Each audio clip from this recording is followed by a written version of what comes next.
Good morning everyone. तो आज आपका अलजेब्रा का स्टार्ट करने वाले हैं linear equations in two variables. ये होता क्या? Linear equations of the form ax plus by plus c equal to 0 where a b c are real numbers, a not equal to 0 and b not equal to 0 is called linear equation in two variables x and y। मतलब कि कोई भी equation को x and y के form में अगर लिखता है तो ये x अलग वेरिएबल हो गया, y अलग वेरिएबल हो गया, तो क्या बोल सकते हैं इसको? Linear equation in two variables. Example के तौर पे एक ये हो गया, एक ये हो गया। अब आते हैं सॉल्यूशन ऑफ लीनियर इक्वेशन क्या होता है। अगर ax plus by plus c equal to 0 है और x का वैल्यू कुछ है, मान लेते हैं अल्फ़ा है, y का वैल्यू मान लेते हैं बीटा है, तो इसमें हो जाएगा, अगर वैल्यू पुट करने पे तो वैल्यू पुट करने पे क्या हो जाएगा, ये आपका LHS इक्वल टू RHS होना चाहिए। मतलब कि ये जो अगर इक्वेशन है, वैल्यू पुट करते हैं x इक्वल टू 2 और y इक्वल टू 2 मान लेते हैं, तो यहाँ पर क्या हो गया, LHS इक्वल टू RHS। तो ये क्या हो गया, सॉल्यूशन ऑफ लीनियर इक्वेशन। अब क्या होता है कि simultaneous linear equation in two variables क्या है। अब वो क्या है कि linear equations in two unknown X and Y, दो unknown value are said to be form a system of simultaneous linear equations if each of them is satisfied by the same pair of values. मतलब X और Y का ऐसा value होना चाहिए जिससे कि दोनों इक्वेशन क्या हो जाए, मतलब कि सेटिस्फाई हो जाए।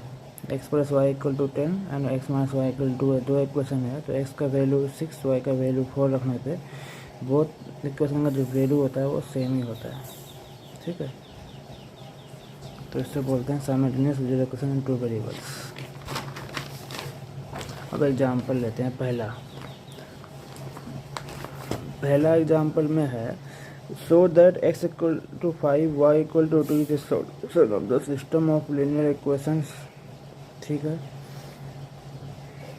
ये और ये सॉल्यूशन है कि नहीं इस इक्वेशन का, दो इक्वेशन का, ये अब चेक करना है। तो अगर कैसे चेक करेंगे, वैल्यू पुट कर देंगे, तो दो इक्वेशन है ये वैल्यू सेम वैल्यू दोनों में पुट करके देखते हैं तो क्या होगा। इसमें वैल्यू पुट करेंगे तो आ गया ये 16 LHS इक्वल टू RHS हो गया। इसमें वैल्यू पुट करेंगे तो LHS इक्वल टू RHS हो गया 1, RHS से इक्वल हो गया, तो ये क्या हो गया आपका, ये हो गया कि ये सॉल्यूशन है x equal to 5 y equal to 2 दोनों इक्वेशन का। अब होता है कंसिस्टेंट और इनकंसिस्टेंट।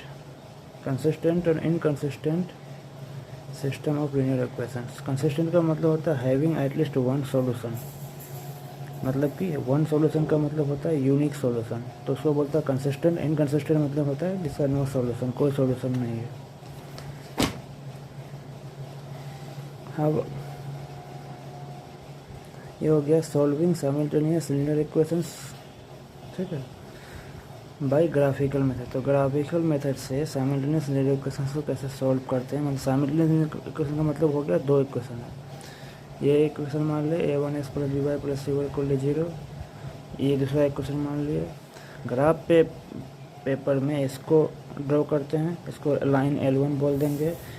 ये दूसरा इक्वेशन है, इसको ग्राफ पेपर में ड्रॉ करेंगे, जो लाइन बनेगा ये लाइन L2 हो जाएगा। अब क्या होता है, अगर वो लाइन, दोनों लाइन हो गया L1 और L2, अगर एक पॉइंट पे इंटरसेक्ट होता है तो उसको बोलते हैं यूनिक सॉल्यूशन आएगा। उस साइमल्टेनियस लीनियर इक्वेशंस का एक ही सॉल्यूशन होगा। ठीक है, और अगर दोनों लाइन कोइंसाइड कर गया, एक दूसरे पे आ गया, तो मतलब कि इसमें इन्फिनाइटली मेनी सॉल्यूशन होगा। तीसरा होता है अगर पैरेलल हो गया तो कोई कॉमन सॉल्यूशन नहीं हुआ, इनकंसिस्टेंट हो गया, इसे आप इसको नो सॉल्यूशन बोलेंगे।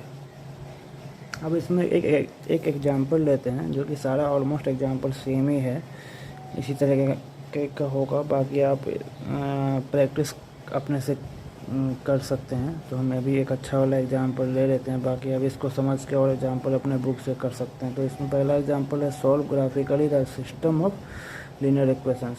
तो ये दो इक्वेशन हो गया। ठीक है, कैसे ग्राफिकली सॉल्व करेंगे। उसके बाद क्या करना है, determine the vertices of the triangle form by these lines and the axis, मतलब कि जो भी बनेगा उस दोनों लाइन का और एक्सिस से जो ट्रायंगल बनेगा उसका वर्टिसेस भी कैलकुलेट करना है। तो एक्चुअली यहाँ पे ग्राफ पेपर चाहिए था, हम कॉपी में बना देंगे उस हिसाब से, बट आप लोग ग्राफ पेपर में कीजिएगा, एग्जाम में भी ग्राफ पेपर से ही किया जाएगा। तो अब ये पहला इक्वेशन ले लिए, ठीक है, इसको सॉल्व करते हैं y के फॉर्म में। तो 5y उधर जाएगा तो y हो गया 4x + 16 हो गया, y = इतना हो गया, ठीक है। तो कम से कम इसमें 2 वैल्यू निकालना है, ताकि एक लाइन ड्रॉ करने के लिए 2 पॉइंट ज़रूरी है। तो इसलिए क्या करेंगे, x का वैल्यू 1 रखे, y का वैल्यू 4 आए, कुछ भी आप अपने से रख सकते हैं, छोटा वैल्यू -1 -2 1 0 3 4 कुछ भी। तो हम 1 लिए तो y का वैल्यू 4 आया, तो वो यहाँ पे एक टेबल बना देंगे, 1 लिए तो 4 आ गया, फिर 6 लिए तो x के वैल्यू 6 लिए तो यहाँ पे इसका 8 आ गया, तो ये 8 हो गया, ठीक है। अब इक्वेशन दूसरा लेते हैं, 2x + y - 6 = 0। तो ये अब यहाँ पे क्या हो गया, फिर y = 6 - 2x हो गया, ठीक है। फिर x का वैल्यू 2 पुट कर दिए तो y का वैल्यू 2 आया, x का वैल्यू 2 पुट कर दिए, y का वैल्यू 2 आया। इसी तरीके से x का वैल्यू 4 पुट कर दिए, y का वैल्यू -2 आया। या किसी भी लाइन को ड्रॉ करने के लिए 2 पॉइंट का होना ज़रूरी है, जिससे इनसे एक लाइन ड्रॉ किया जा सकता है। तो L1 के लिए एक ये पॉइंट निकाला था, एक ये पॉइंट निकाला था, ड्रॉ कर दिए, एक्सिस को यहाँ काटा -4 और 0 पे, ठीक है। फिर L2 और इस इक्वेशन को लिख देंगे। अब यहाँ पे L2 है, L2 यहाँ पे किए 2 पॉइंट 2 और 2, एक ये पॉइंट निकाला और एक ये पॉइंट निकाला, -4 और 2, 2 पॉइंट दोनों को लिख दिए, यहाँ पे डिनोट कर दिए, लाइन ड्रॉ कर दिए। दोनों लाइन कहाँ ड्रॉ करती है, यहाँ कट करती है, यहाँ पे कट की 1 और 4 पे। एक्स एक्सिस पे कहाँ कट करती है, -4 0 और 3 और 0। तो ये इस ट्रायंगल 2 लाइन और इस एक्सिस का 3 वर्टिसेस हो गया। ये हो गया आपका C, ये हो गया आपका A और ये हो गया आपका D। तो यहाँ पर तीनों का लिख देते हैं, यहाँ पे तीनों वर्टिसेस को लिख दिए। और यहाँ का आपका अब जहाँ पे दोनों लाइन कट किया, एक ही जगह कट किया है, तो ये यूनिक सॉल्यूशन हो गया। तो आपका ये हो गया A14 इज तो x = 1 y = 4 is the solution of this equation. समझ गए, बहुत ही आसान है। बाकी सारा प्रैक्टिस आपको अपने से कीजिएगा। इसको अगर समझ गए हैं तो कोई दिक्कत नहीं है। ग्राफ पेपर में सारा कुछ ड्रॉ करना है। पहला इक्वेशन जो L1 होगा, दूसरा इक्वेशन L2 होगा।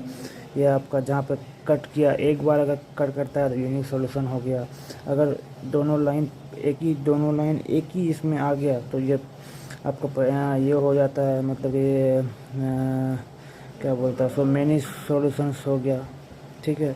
और अगर कट ही नहीं कर रहा है, पैरेलल हो गया, पैरेलल पे नहीं कट करेगा तो इनकंसिस्टेंट हो गया और नो सॉल्यूशन हो जाता है। ठीक है, इसके लिए आज ख़त्म हो। इसका और भी एक एग्जाम्पल अगले क्लास में लेंगे। बाकी अभी आप प्रैक्टिस कीजिए।